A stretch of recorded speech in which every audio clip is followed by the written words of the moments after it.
అంటే ఇక్కడ మీరు మా వరంగల్ రైతు సంఘర్షణ సభ ద్వారా కేటీఆర్ గారు మాట్లాడిన అంశాలన్నిటిని మీరు గమనించండి. ఆ తర్వాత ఆ తుక్కు సభ వాళ్ళు పెట్టిన అక్కడ అమిత్ షా గారు మాట్లాడిన చెత్త భాష కూడా చూడండి. ఎక్కడ కూడా వాళ్ళిద్దరి మాటలు ఒకడు అధికారాన్ని నిలబెట్టుకోవాలని ఒకటి ఆలోచన, ఆ అధికారాన్ని కొల్లగొట్టాలని ఇంకొకటి ఆలోచన. ఎవడు కూడా ఈ తెలంగాణ ప్రజలకు ఏం చేస్తాము, తెలంగాణ రైతులను ఏ విధంగా ఆదుకుంటారు, తెలంగాణ నిరుద్యోగులకు ఏ విధంగా ఉద్యోగ అవకాశాలు కల్పిస్తారు, తెలంగాణలో ఉన్న కూలీలకు ఉపాధి అవకాశాలు ఏ రకంగా ఇస్తారో ఎలాంటి చర్చ లేదు. వరంగల్ రైతు డిక్లరేషన్ తర్వాత కేటీఆర్ గారు మాట్లాడిండు, ముందు నుంచి తర్వాత కూడా మాట్లాడిండు.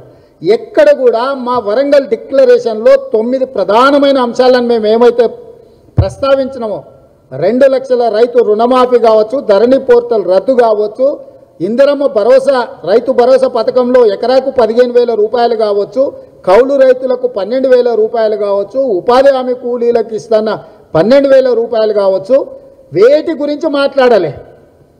రాహుల్ గాంధీకి అర్హత ఉందా, కాంగ్రెస్ పార్టీ వాళ్ళు ఏం చేసిండ్రు, చిట్ల అనే ఒక అంశాన్ని ఎన్నుకున్నారు. అమిత్ షా గారు వచ్చి కనీసం ఈ అంశాన్ని కూడా ప్రస్తావించలే. వాళ్ళిద్దరు ఒకరినొకరిని తిట్టుకునే కార్యక్రమాలు చేపట్టినరు. మేము తెలంగాణ ప్రాంతంలో ఉన్న 70% జనాభా ఆధారపడ్డ వ్యవసాయానికి సంబంధించి రైతు డిక్లరేషన్ చేసి మేము అధికారంలోకి రావడం ద్వారా తెలంగాణ రైతాంగాన్ని ఏ విధంగా ఆదుకుంటాం ఒక పాలసీ డాక్యుమెంట్ ప్రజల ముందు పెట్టి చర్చ పెట్టినాం. కాంగ్రెస్ పార్టీ లాంటి జాతీయ స్థాయిలో రాష్ట్ర స్థాయిలో 50 సంవత్సరాల అధికారంలో ఉన్న పార్టీ ఈనాడు ప్రధాన ప్రతిపక్ష పాత్ర పోషిస్తున్న మేము ఒక రైతు డిక్లరేషన్ చర్చకు పెట్టినప్పుడు వాస్తవంగా కేంద్రంలో పాలకపక్షంగా ఉన్న బీజేపీ, రాష్ట్రంలో పాలకపక్షంగా ఉన్న టీఆర్ఎస్ మా డిక్లరేషన్లో ఏమైనా లోపాలు ఉంటే ఎత్తి చూపాలి, ఇంతకంటే బెటర్గా వాళ్ళు ఏమైనా చేస్తారంటే ప్రజలకు వివరించాలి.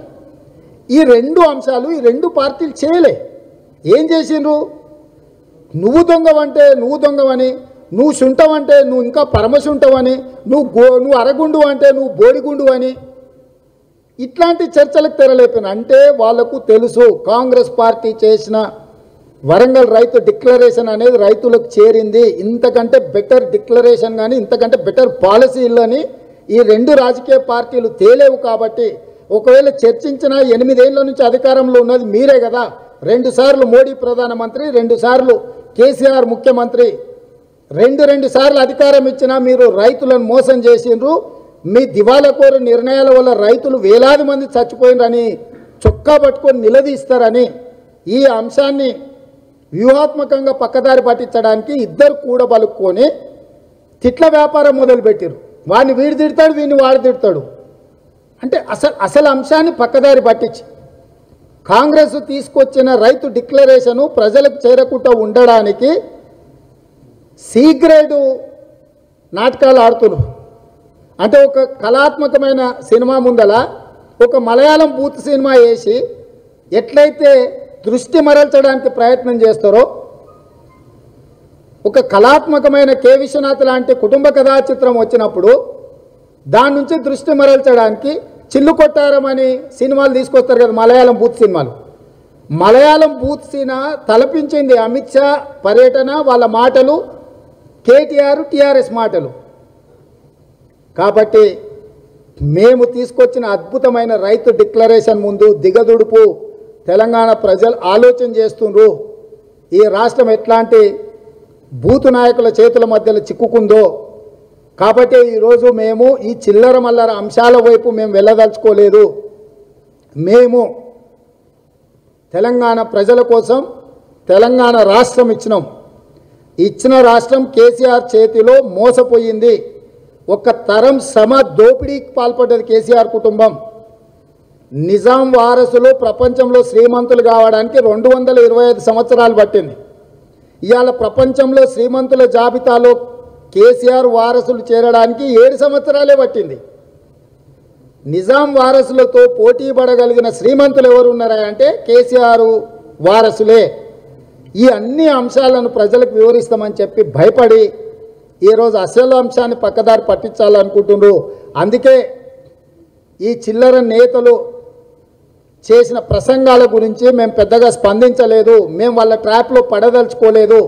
వాళ్ళిద్దరూ వ్యూహాత్మకంగా ప్రజల్ని తప్పుదోవ పట్టించడానికి చిల్లర పంచాయతీలు, వీధి కుళాయిలో పాతకాలంలో కారుతుండేది, నీళ్ళ ట్యాంకర్ వచ్చినప్పుడు అక్కడ జరిగేది కానీ, లేకపోతే కళ్ళు కాంపౌండ్ల దగ్గర కానీ, ఇట్లాంటి చిల్లర పంచాయతీకి మించి వాళ్ళిద్దరూ, ఎవడు కేంద్ర హోంమంత్రిగా ఆయన వ్యవహరించలేదు, నేను మా నాయనకు వారసునని చెప్పిన కేటీఆర్ వ్యవహరించలేదు.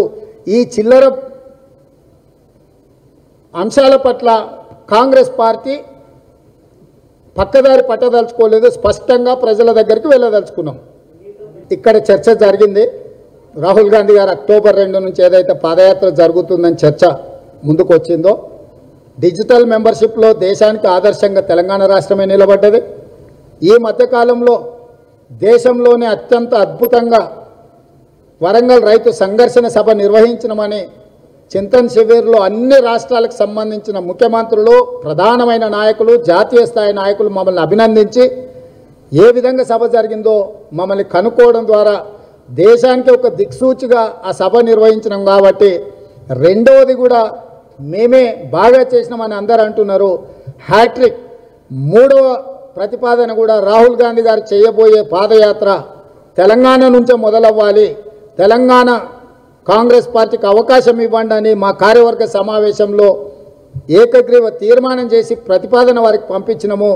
వారి పాదయాత్రను తెలంగాణ నుంచే మొదలు పెట్టాల్సిందిగా, తెలంగాణ ప్రాంతంలో జరిగే ఏ తీర్మానమైనా దేశానికి దిక్సూచి అవుతుంది, ఈ ప్రాంత పోరాటాలు దేశానికి మార్గదర్శకం అవుతాయి. కాబట్టి రాహుల్ గాంధీ గారు చేపట్టబోయే పాదయాత్ర తెలంగాణ ప్రాంతం నుంచే ప్రారంభించాలని మా కార్యవర్గంలో మా మిత్రులందరూ ప్రతిపాదించిండ్రు.